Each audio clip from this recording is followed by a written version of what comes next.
Hi hello నమస్తే, నేను మీ Eshwari. Welcome to Eshu cooking and vlogs. ఈరోజు మన వీడియోలో మీనాక్షి అమ్మవారికి ఎంతో ఇష్టమైన ప్రసాదం అండి. మధుర మీనాక్షి అమ్మవారికి గుడాన్నం, అసలైన గుడాన్నం. ఈరోజు ఆ రెసిపీని ఈ వీడియోలో చూసేద్దాం. అచ్చం టెంపుల్లో చేసే మాదిరిగానే ఉంటుందండి. ఇది అసలైన రెసిపీ అండి. చాలా అంటే చాలా పర్ఫెక్ట్గా ఉంటుందండి. ఇది అమ్మవారికి పెట్టేసి నైవేద్యంగా పెట్టేసి మీరు కూడా స్వీకరించవచ్చు. మరి మన వీడియోలోకి వెళ్ళిపోదామా?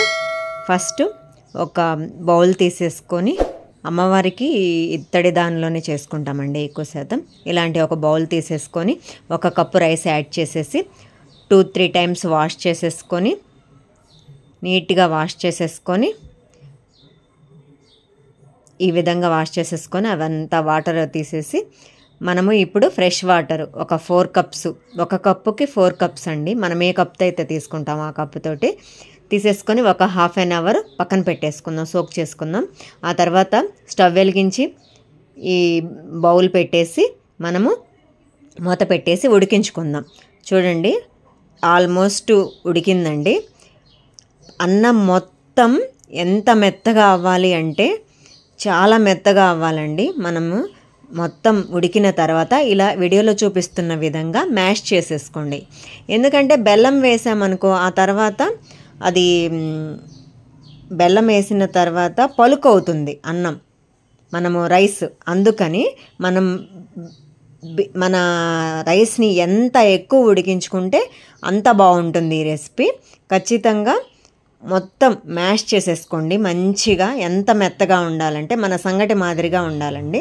ఆ విధంగా మొత్తం మ్యాష్ చేసేసుకొని వీడియోలో చూపిస్తున్న కన్సిస్టెన్సీ వచ్చేంత వరకు మ్యాష్ చేసేసుకొని, ఆ తర్వాత ఒక 3 కప్పుల బెల్లాన్ని యాడ్ చేస్తున్నానండి.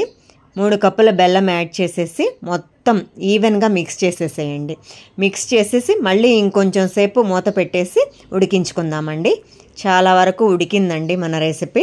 ఈ విధంగా కుక్ అయిన తర్వాత మళ్ళీ ఒకసారి మిక్స్ చేసేసుకొని, మనము మొత్తం అసలు పలుకునే ఉండకూడదండి, చాలా మెత్తగా అయిపోవాలి. ఈ విధంగా మిక్స్ చేసుకున్న తర్వాత మనం గీ యాడ్ చేసుకుందాం. ఒక ½ కప్పు, ఒక అరకప్పు గీ యాడ్ చేసేసుకొని, అరకప్పులో కూడా సగం యాడ్ చేసేసుకొని రిమైనింగ్ పక్కన పెట్టేసుకుందాం. మళ్ళీ మూత పెట్టేసి ఇంకొకసారి కుక్ చేసేసుకుందాం. మన రెసిపీ ఆల్మోస్ట్ రెడీ అండి. కుక్ అయింది, బాగా వెల్ కుక్ అయిందండి. చూడండి, మన రైస్ ఏమన్నా కనిపిస్తుందా? ఏం లేదు, అంత మంచిగా కుక్ అయింది. ఇప్పుడు ఇలాచీ పౌడర్ వేసుకొని మళ్ళీ ఒకసారి మిక్స్ చేసేసుకొని, ఇప్పుడు వేరే ప్యాన్ పెట్టేసుకొని మన రిమైనింగ్ గీ ఉంది కదా, అది మొత్తం యాడ్ చేసేసుకొని, ఒక ½ కప్పు క్యాష్యూ నట్స్, ఒక 2 స్పూన్స్ ఎండు ద్రాక్ష యాడ్ చేసేసుకొని, మీకు బాదం కావాలంటే బాదం కూడా యాడ్ చేసేసుకోవచ్చు, మీ ఇష్టం. ఈ విధంగా యాడ్ చేసేసుకొని రోస్ట్ చేసేసుకొని మనము ఆ బౌల్లోకి ఇవి ట్రాన్స్ఫర్ చేసేసుకుందాం. మొత్తం ఈ డ్రై ఫ్రూట్స్ మొత్తం ఈ విధంగా మొత్తం ట్రాన్స్ఫర్ చేసేసుకొని, మొత్తం ఒకసారి ఈవెన్గా కొంచెం పచ్చకర్పూరం వేసానండి, క్రష్ చేసేసుకొని కొంచెం పచ్చకర్పూరము ఆ విధంగా వేసేసి మొత్తం కలిపేసేసి టర్న్ ఆఫ్ చేసేసుకొని పక్కన పెట్టేసుకుందాం. ఈ విధంగా ఒకసారి మిక్స్ చేసేసుకోండి. ఎంత బాగుందంటే చాలా అంటే చాలా బాగుంటుంది. ఈ రెసిపీని అమ్మవారికి ప్రసాదంగా పెట్టి మనం స్వీకరించవచ్చు. నా వీడియోస్ కనుక మీకు నచ్చినట్లయితే లైక్ చేయండి, షేర్ చేయండి, సబ్స్క్రైబ్ చేయండి.